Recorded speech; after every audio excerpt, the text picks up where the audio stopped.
Dieu, viens à mon aide.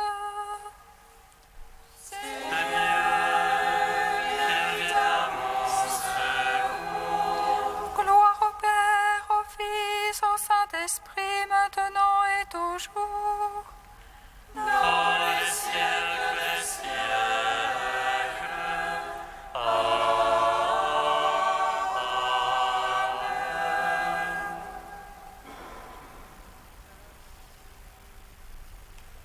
À la 3e heure du jour. Seigneur Tout-Puissant, sur tes apôtres tu envoyas le Saint-Esprit, faisant ta bonté qu'il ne s'éloigne pas de nous. Mère nouvelle et illumine nos cœurs. Pose sur nous ton regard, élève-nous de ta splendeur. Que ton esprit nous fasse goûter ce qui est toi, qu'il redresse ce qui dévie et réunisse, ton peuple dispersé par le péché. Car tu es venu, Seigneur Jésus, pour nous sauver en ton amour.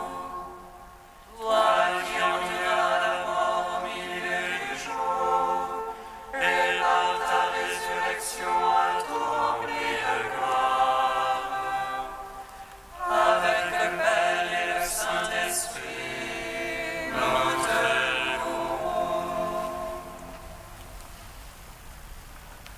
Éveille-toi, toi qui dors, relève-toi d'entre les morts, et le Christ t'illuminera. Éveille-toi, toi qui dors, relève-toi d'entre les morts, et le Christ t'illuminera.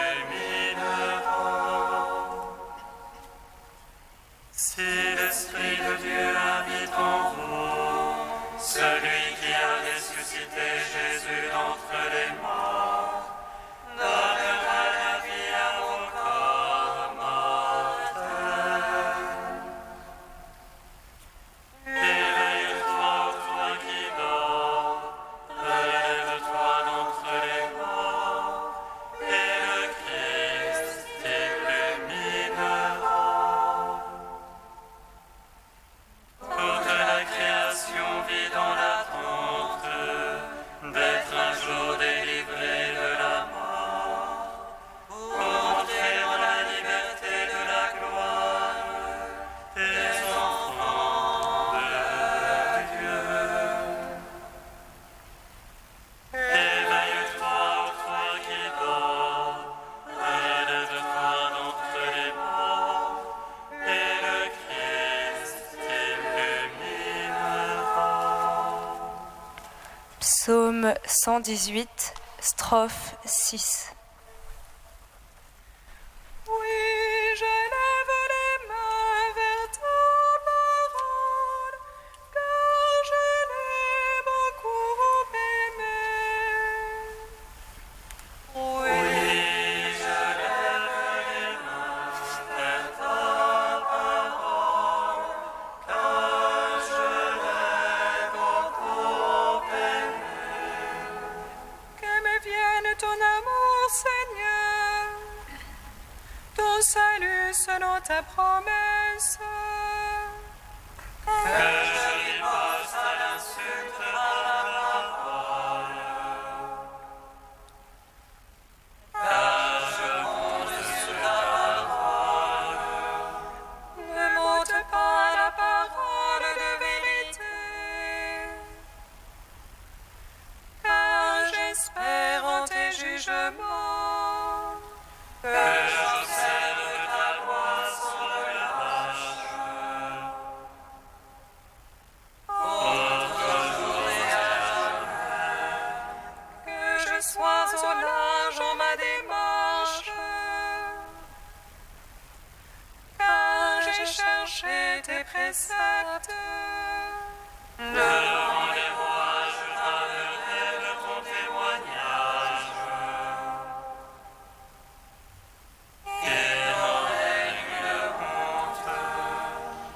tes ordres ont fait mes délices. Je les ai beaucoup aimés. Je tends les mains vers tes ordres que j'aime. Tes volontés j'aime et médite. Gloire au Père, au Fils, au Saint-Esprit. Dans les siècles des siècles. Amen. Oui, je lève les mains vers ta parole, car je l'ai beaucoup aimé. Psaume 52. Seigneur, n'éloigne pas de moi ton secours. En soin de ma défense. Seigneur, n'éloigne pas de moi ton secours. Prends soin de ma défense. L'insensé a dit dans son cœur, non plus de Dieu. Ils sont faux, corrompus, abominables, non plus d'honnête âme. Des cieux se penchent vers les fils d'Adam. Oh, voici en est un insensé, un qui cherche Dieu. Tous ils ont dévié, ensemble pervertis. Non, il n'est plus d'honnête homme, non plus un seul. Ne s'agit-il de ceux qui font le mal, ils mangent mon peuple. Voilà le pain qu'ils mangent, ils n'invoquent pas Dieu. Alors ils seront frappés d'effroi, sans cause d'effroi. Car Dieu disperse les ossements de l'apostat, on les bafoue car Dieu les rejette. Il donnera de Sion le salut d'Israël, c'est le Seigneur Sabaoth. Lorsque Dieu ramènera son peuple, allégresse à Jacob et joie pour Israël. Rendons gloire au Père Tout-Puissant, à son Fils Jésus-Christ le Seigneur. À l'Esprit qui habite en nos cœurs, pour les siècles des siècles. Amen. Seigneur, n'éloigne pas de moi ton secours. Prends soin de ma défense. Psaume 139. Délivre-moi, Seigneur, des mauvaises gens. Contre l'homme de violence, défends-moi. Ceux dont le cœur médite le mal, qui tout le jour hébergent la guerre. Qui aiguisent leur langue ainsi qu'un serpent. Un venin de vipère sous la lèvre. Garde-moi, Seigneur, des mains de l'impie. Contre l'homme et de violence, défends-moi. Ceux qui méditent de me faire trébucher. Qui tendent un filet sous mes pieds. Insolents qui m'ont caché une trappe et des lacets, m'ont posé Seigneur, c'est toi mon Dieu. Entends le cri de ma prière. Seigneur, mon maître, force qui me sauve. Oh, le combat, tu me couvres la tête. Ne consens pas, Seigneur, au désir des impies. Ne fais pas réussir leur complot. Que sur moi les assiégeants ne dressent leur tête. Que le travail de leurs lèvres les accable. Ils pleuvent sur eux des charbons de feu. Que jetés à l'abîme, ils y restent. Que le mal chasse à mort l'homme de violence. Que les guérosins ne tiennent plus sur terre. Je sais que le Seigneur fera droit aux malheureux. Il fera justice aux pauvres. Oui, les justes rendront grâce à ton nom. Les saints vivront avec ta face. Au Père, au Fils, au Saint-Esprit. Au les siècles des siècles. Amen.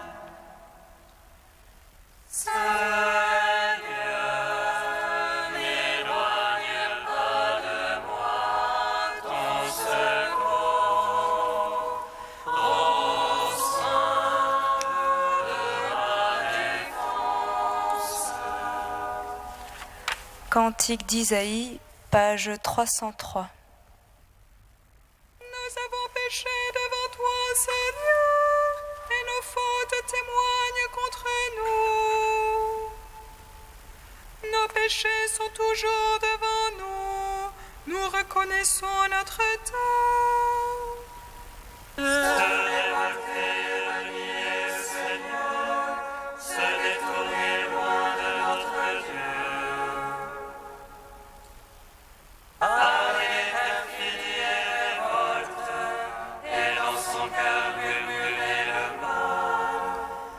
La fidélité est absente. Celui qui se garde du mal est spolié. Le Seigneur l'a vu, il s'est indigné. Il s'est étonné qu'on n'intervienne pas. Alors son bras devint son soutien et sa justice son appui. Il a mis sur sa tête le casque du salut. Il a revêtu la justice comme une cuirasse. Il s'est revêtu de justice, s'est drapé du manteau de la jalousie. À chacun il va payer son dû et fera connaître sa gloire.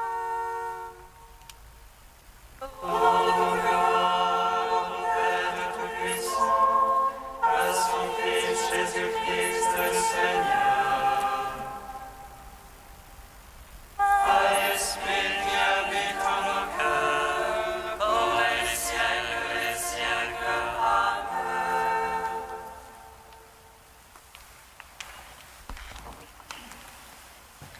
Du cardinal Martini, se retrouver soi-même, le combat spirituel. La vie de Jésus a été une lutte formidable, une prise de position résolue dans le grand combat contre l'adversaire. Les évangélistes Matthieu, Marc et Luc décrivent l'épisode de Jésus tenté dans le désert. La page sur les 3 tentations diaboliques que Jésus a gagnées en notre nom est riche d'enseignements. Elle a captivé les artistes, les lettrés et les poètes. Dostoïevski écrit dans Les Frères Karamazov « Supposons qu'elles aient disparu des Écritures, qu'il faille les reconstituer, les imaginer à nouveau pour les y replacer, et qu'on réunisse à cet effet tous les sages de la terre, hommes d'État, prélats, savants, philosophes, poètes, en leur disant « Imaginez, rédigez 3 questions qui non seulement correspondent à l'importance de l'événement, mais encore expriment en 3 phrases toute l'histoire de l'humanité future. Crois-tu que cet aréopage de la sagesse humaine pourrait imaginer rien d'aussi fort et d'aussi profond que les 3 questions que te proposa alors le puissant esprit? Ces 3 questions prouvent à elles seules que l'on a affaire à l'esprit éternel et absolu, et non à un esprit humain transitoire, car elles résument et prédisent en même temps toute l'histoire ultérieure de l'humanité. Elles symbolisent toutes les tentations humaines, les crises, les souffrances de l'humanité. Jésus s'engage dans le désert afin de se laisser tenter par Satan et entame une période de 40 jours de jeûne. 40 jours qui évoquent la marche héroïque, exténuante du peuple d'Israël dans le désert. Le désert est le lieu de la solitude, de l'égarement, de la faim, du silence et de la prière. Jésus se réfugie dans la solitude et vit le jeûne, la pénitence, l'austérité, la fatigue, la prière, le silence.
De ta miséricorde, la terre est pleine. Fais-moi connaître ta parole.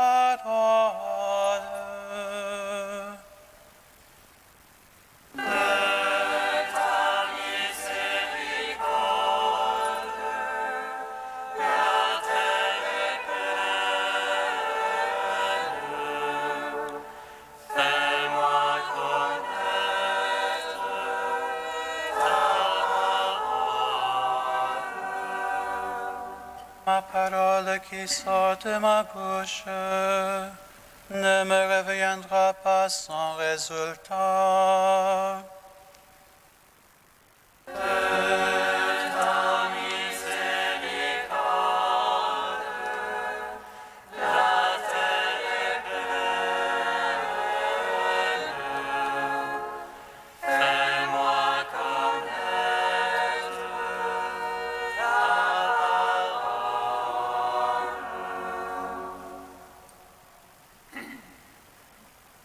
Lecture du livre d'Isaïe. Ainsi parle le Seigneur. La pluie et la neige qui descendent des cieux n'y retournent pas sans avoir abreuvé la terre, sans l'avoir fécondée et l'avoir fait germer, pour donner la semence au semeur et le pain à celui qui mange. Ainsi ma parole, qui sort de ma bouche, ne me reviendra pas sans résultat, sans avoir fait ce que je veux, sans avoir accompli sa mission. Gloire à toi, ô Dieu vivant, gloire à toi.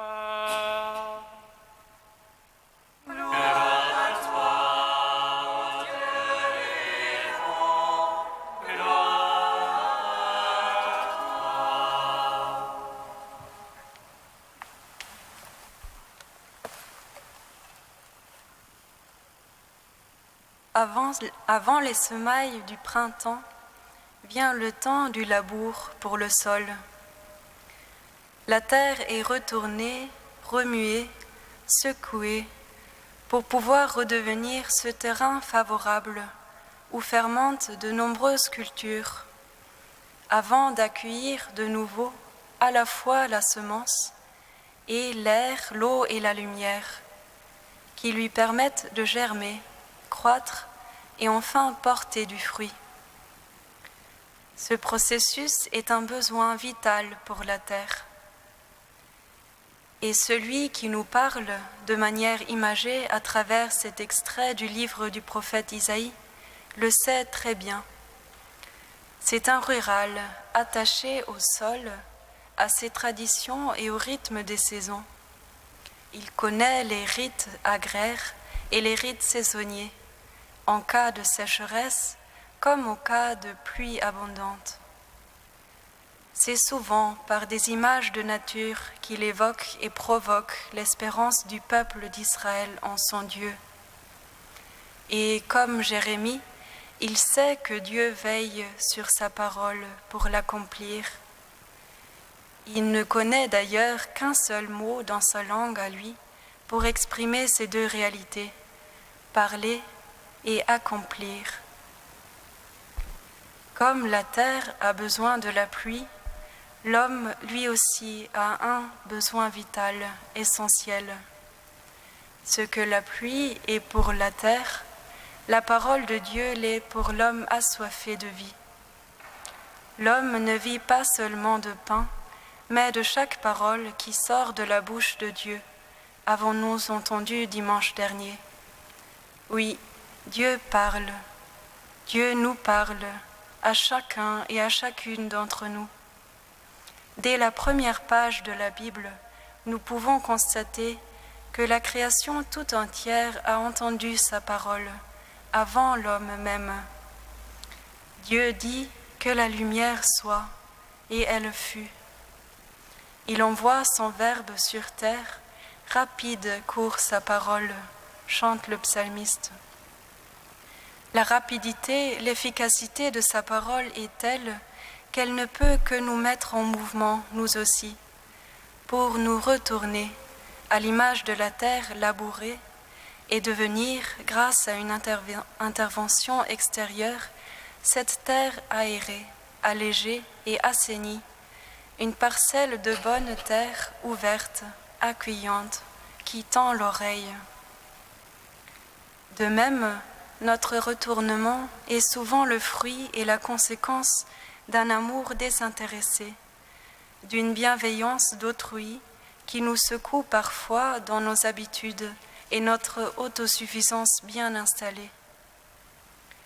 La conversion, le retournement sont un dynamisme, une attitude d'ouverture, une orientation de tout l'être, toujours prête à se tourner vers Dieu comme la plante vers le soleil.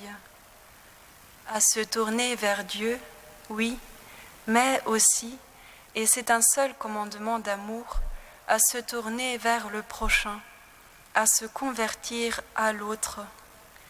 Car si l'amour de Dieu et celui du prochain ne font qu'un, il n'y a qu'un seul retournement urgent, ne pas se détourner de son prochain, ne pas se dérober à son semblable, et élargir l'espace de notre tente, car ce n'est pas l'autre qui nous restreint et nous limite, mais c'est dans vos cœurs que vous êtes à l'étroit, nous dit saint Paul. Mon regard sur l'autre ne me détourne en rien du Christ, au contraire. En effet, pour comprendre son Père et entrer dans l'amour partagé, il n'a manqué au frère aîné de la parabole du Père miséricordieux que de se convertir à son frère prodigue et se tourner vers lui. Seigneur, fais-moi revenir, que je revienne, vers toi et vers mes frères.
Sois béni, ô notre Père, prends pitié de nous. Sois béni, ô notre Père, prends pitié de nous. Seigneur, toi qui féconde et fais germer la terre, pour nous donner notre nourriture, nous te louons. Donne-nous de savoir préserver ton œuvre de création. Sois béni, ô notre Père, prends pitié de nous. Seigneur, toi qui nous donnes ta parole à méditer, pour nous conformer à toi, nous te louons. Donne aux missionnaires la force et le courage d'annoncer ton visage. Sois béni, ô notre Père, prends pitié de nous. Seigneur, toi qui fais fructifier ta parole en nous, par nos actes de charité, nous te louons. Dans nos œuvres caritatives de persévérer dans le soutien aux plus démunis. Sois béni, ô notre Père, prends pitié de nous. Tu es saint Dieu, tu es saint fort, Dieu saint et mortel, aie pitié de nous.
Comme nous l'avons appris du Seigneur, et selon son commandement, nous osons dire: Notre Père, qui es aux cieux, que ton nom soit sanctifié, que ton règne vienne, que ta volonté soit faite sur la terre comme au ciel. Donne-nous aujourd'hui notre pain de ce jour.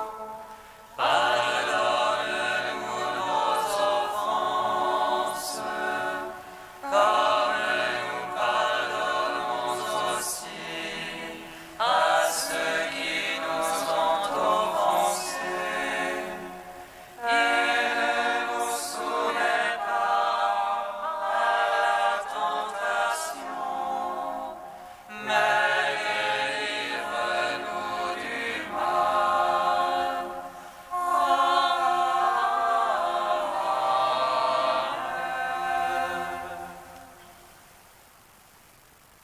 Regarde ta famille, Seigneur, et fais que notre esprit, affiné par la maîtrise de nos sens, resplendisse à tes yeux du désir de te trouver.